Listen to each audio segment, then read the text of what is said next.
50 cases are reported of the HA filler-induced blindness until now. And pathophysiology, as a lot of doctors already know about it, it's inject HA fillers into the branch of internal carotid artery, which is supratrochlear artery, supraorbital artery, or dorsal artery. So that's why we are doing a Doppler ultrasound at nose area, globular area, and like a forehead or nasolabial fold area or something like that. So it is definite.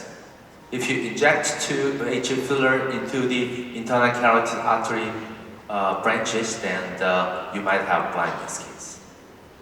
But thinking about the temporal pathophysiology, if you inject to temporal area, the frontal branch of superficial temporal artery is external carotid artery branches, right?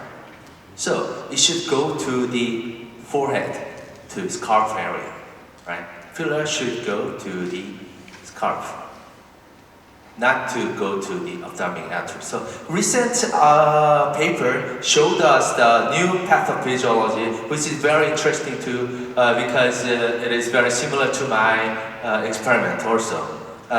It is, if you inject to temporal area, and then it goes to the deep temporal artery, and it anastomosis with internal carotid artery origin, which is ophthalmic artery. This is another new pathophysiology.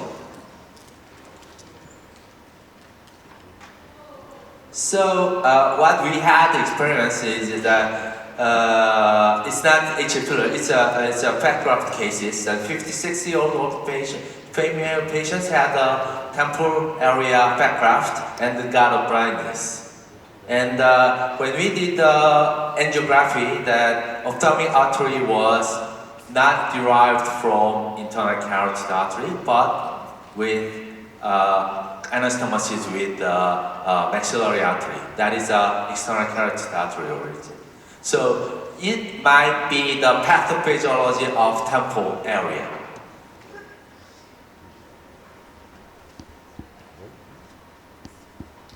And so this is deep temporal artery is anastomosis with the maxillary artery and also ophthalmic artery. This might be another pathophysiology of temporal area. And from now on is cases. As you know, that's 2006 was the first reported case of the HA filler, and then there were so many cases of, especially South Korea. There are so many cases of South Korea, and that is the reason why I am very much interested. Why? Why? Is that our doctor is very bad skilled? Do you think it's a Korean doctor is great? It's very competitive and works very hard actually. And there are so many reports and blendings of Korean publications. So I was very much interested for these things. And 2011, 2012, there was another case of Korea. And another Korea case, that is Yonsei University is my university. And we also had a blindness case. And this is Taiwan, yes, and another Korean case, another case. And until now, it's approximately 50 cases of blindness induced by HA fillers. And right now I'm doing a meta-analysis of the treatment. The fourth thing is prevention. It's a lot of doctors already made talking about preventions, which is such as ultrasound. If you can use ultrasound, and you might see also this ultrasound, which is the Cybus ultrasound. A lot of doctors already made a presentation about the Cybus, right? So ultrasound may be the only prevention for now, definite preventions. Well, aspiration, they have a lot of controversies, and the other things have controversies, but the ultrasound, well, a lot of doctors agreed for making a presentation, preventions. So, and the treatment. These are the treatment, but these are supportive. As the doctor told us about the hyperbaric oxygen, right? I have a hyperbaric oxygen chamber in my clinic, actually, but I don't think it is the definite treatment. Definite treatment can be first inject into the supratracheal notch. Second, maybe retrobulbar. And third is IATT. I'm going to show you about this.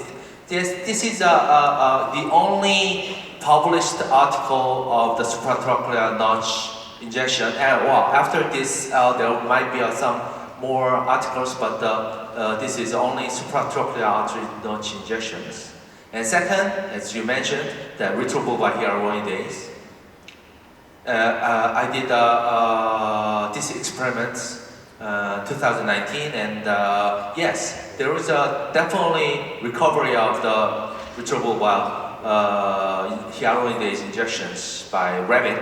But it is very controversial because rabbit's eye is a little bit different from the human, and there are controversies because that hyaluronidase could not go into the optic nerve area and might have not effective.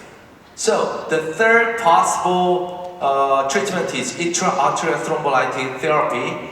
That this is the 2020 Chinese article, and they have failed. But the recanalization is okay, but the restoration didn't work. But after that, there's another case of intra-arterial therapy that has been cured.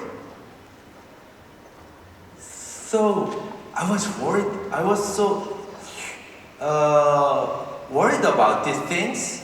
And another article from China told us that it might be the solution.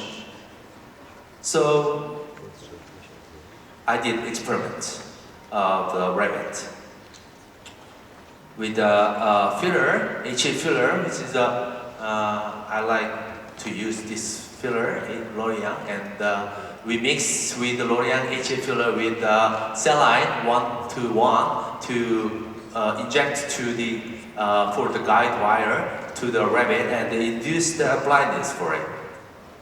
And it's seen that we do the cerebral angiography for it.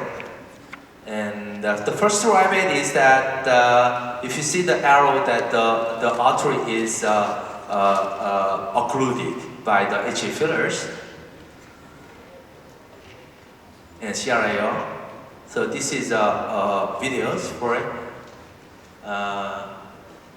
We are doing catheters to the abdominal artery of the rabbit, and then it's going up to the head, rabbit head. And when the guide wire is going to the internal carotid artery branches, then we shoot for the angiography first, and then we push hyaluronidase. You see the definite ophthalmic artery branches, right? And what happened is that we cured, like this, like this. This is another third rabbit for L'Oreal filler injected to occlude the ophthalmic artery, and then it cured. Okay. So this is a conclusion. IATT might not reserve vision, but recanalization is definitely effective.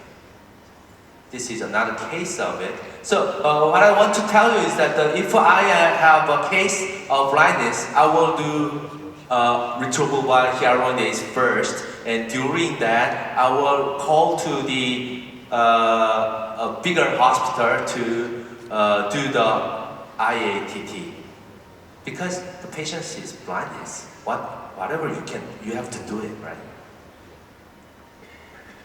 Okay, thank you very much. I think Professor Jonathan Roos, and they're going to speak together on this last case.